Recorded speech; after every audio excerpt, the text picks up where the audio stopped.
My name is Andrew. I'm 26 years old, and until recently, I was the lead systems engineer behind one of the largest automated vertical farming networks in the country. I grew up around greenhouses.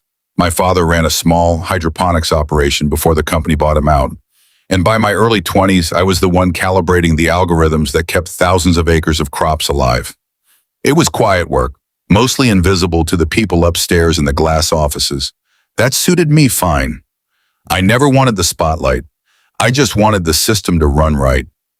That changed the day the CEO's stepdaughter walked into my department with a tablet, a fresh certificate in synergistic management, and a plan to erase everything I'd built. The humming of the climate control vents in the executive glass pavilion felt like a slow drilling migraine as I watched Chloe aggressively wipe my name from the master operational ledger. With a flamboyant swipe of her eraser, she announced that my role was being consolidated into a single isolated desk in the basement archives, labeled Legacy Seed Preservation. Andrew, your methodology is simply too heavy for our new cloud-based botanical vision, she chirped, adjusting her designer glasses.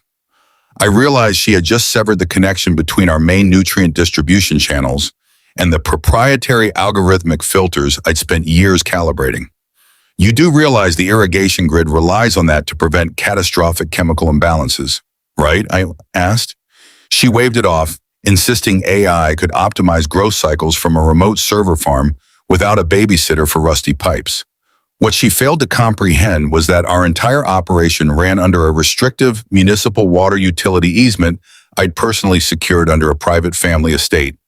Instead of arguing, I packed my desk into a cardboard box, grabbing my brass pressure gauge trophy and a photo of my late golden retriever, and descended into the storage room in the sub-basement.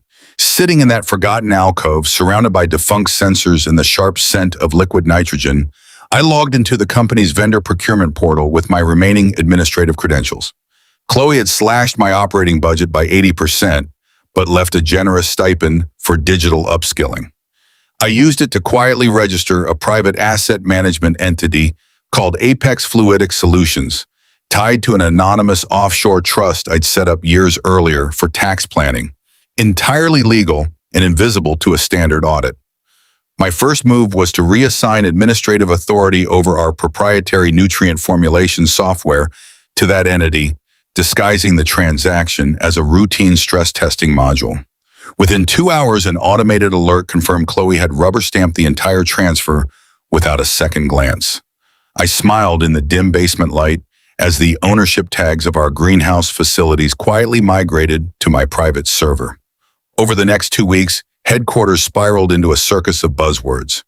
Chloe replaced veteran engineers with trendy consultants who spoke exclusively about ecosystem ideation, tore down the soundproof partitions in the control room, and let the sales team ring a brass bell for every contract signed. Predictably, alerts piled up.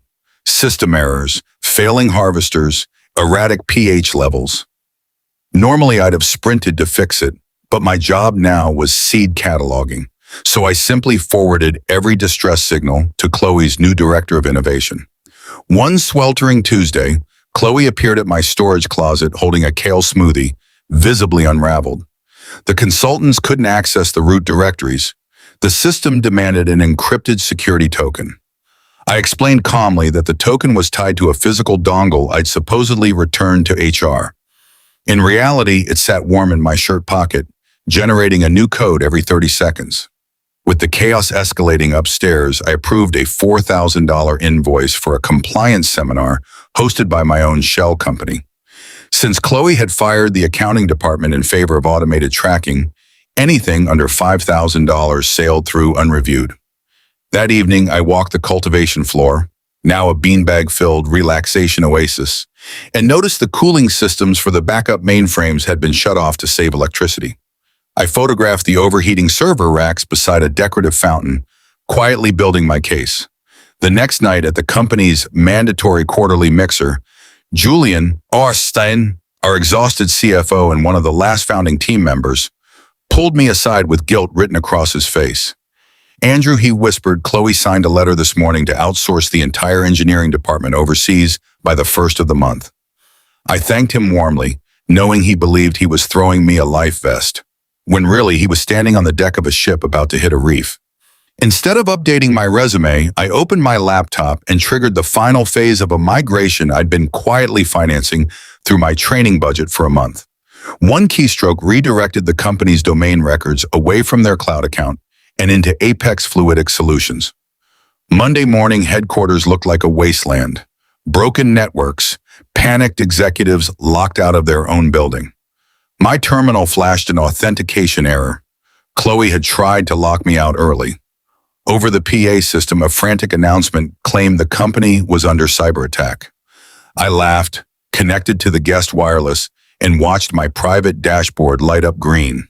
Every core asset, license, and patent now safely anchored on my own network. Moments later, HR burst into my storage room flanked by two uneasy security guards, demanding my laptop and an explanation for the misappropriated funds. I was marched to the boardroom, where Chloe sat trembling with rage beside a corporate attorney already calculating his fees. She slammed a stack of printouts on the table, screaming about my shell company, blind to the fact that I held a budget authorization form bearing her own signature from 2 months prior. "You're an obsolete relic, Andrew, and we're terminating you immediately, farewell, no severance," she shrieked, pointing toward the door. I stood, brushed the dust from my jacket, and reminded her gently that while she'd revoked my building access, she'd just fired the only person legally authorized to lease the automated infrastructure back to the company.